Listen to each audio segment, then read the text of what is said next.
Speed of 90 ready.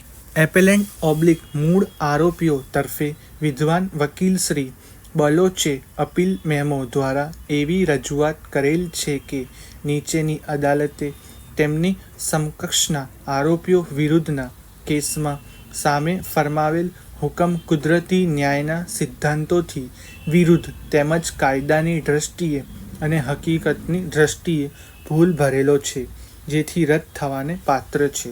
તેઓએ વધુમાં રજૂઆત કરેલ છે કે ફરિયાદી રંજનબેનને આંક 9થી તપાસવામાં આવેલ છે અને તેઓએ એપેલેન્ટ આરોપી નંબર 1 નવલીજી નાઓને તેણી વચ્ચે પડતા તેણી ધક્કો ડાબી બાજુએ માથામાં મારેલ તેવું જણાવેલ છે, પરંતુ ફરિયાદીએ પોતાની ફરિયાદમાં એપેલેન્ટ મૂળ આરોપી નંબર 1 નવલજીનું નામ લખાવેલ નથી.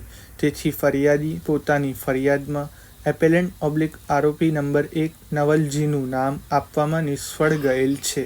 ફરિયાદી રંજનબેન અને એપેલેન્ટ આરોપી નંબર 1 નવલજી એક જ ગામના છે. તેથી ફરિયાદી એપેલેન્ટ આરોપી નંબર 1 નવલજીને નામની ઓળખે છે, તેમ છતાં ફરિયાદમાં એપેલેન્ટ આરોપી નંબર 1 નવલજીનું નામ લખાવેલ નથી. તેથી ફરિયાદીની જુબાની માની શકાય નહીં, કારણ કે તેઓ બનાવ નજરે જોનાર સાહેબ પણ છે અને એપેલેન્ટ આરોપી નંબર 1 નવલજી ગુનાવાળી જગ્યાએ હાજર હોય તો ચોક્કસપણે ફરિયાદમાં ફરિયાદીએ એપેલેન્ટ આરોપી નંબર 1 નવલજીનું નામ લખાવવું જોઈતું હતું. આમ ફરિયાદીની જુબાનીમાં ખૂબ જ વિરોધાભાસ હોય તેવો મૌખિક પુરાવાને આધારે બનાવી નીચલી અદાલતે કરેલ સજા અને દંડનો હુકમ ભૂલ ભરેલો હોય રદ થવાને પાત્ર છે. વધુમાં તેઓએ રજૂઆત કરેલ છે કે ફરિયાદ પક્ષે આંક 14થી રમીલાબેનને તપાસેલ છે અને રમીલાબેને પોતાની દીકરી રંજનબેનને એપેલેન્ટ આરોપી નંબર 1 નવલજી નાઓએ ધક્કો ડાબી બાજુ મારેલાનું જણાવેલ, પરંતુ સ્વતંત્ર સાહેબ ડૉક્ટર D.K. પટેલ આંક 18 નાઓએ પોતાની જુબાનીમાં રંજનબેન નાઓને માથાના ભાગે બેઠો માર મારેલાનું જણાવેલ છે. આમ સાહેબ રમીલાબેનની જુબાની સ્વતંત્ર સાહેબ ડૉક્ટર પટેલની જુબાનીથી સમર્થન મળતું નથી અને ઓક્યુલર એવિડન્સ અને મેડિકલ એવિડન્સ વચ્ચે મોટો તફાવત જણાઈ આવે છે.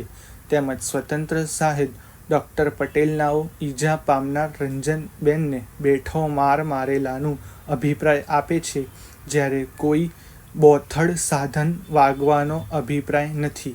વધુમાં ફરિયાદ પક્ષના એક જ ઘરના જુદા જુદા સાહેદોની જુબાની ઉપર આધાર રાખી, જેમ કે ફરિયાદી રંજનબેન, સાહેદ રમીલાબેન, સાહેદ કાળીબેન, સાહેદ ગાંડાજી વગેરે કે જેઓ એકબીજા અનુક્રમે માતા પુત્રી અને પિતા પુત્રી અને બહેનો થાય છે, તેમની જુબાનીને આધાર બનાવી એપેલેન્ટને સજા કરવામાં આવેલ છે, જે ખૂબ જ જોખમી રીતે કરવામાં આવેલી સજાનો પ્રકાર છે, જે ખૂબ જ નબળો પ્રકાર છે.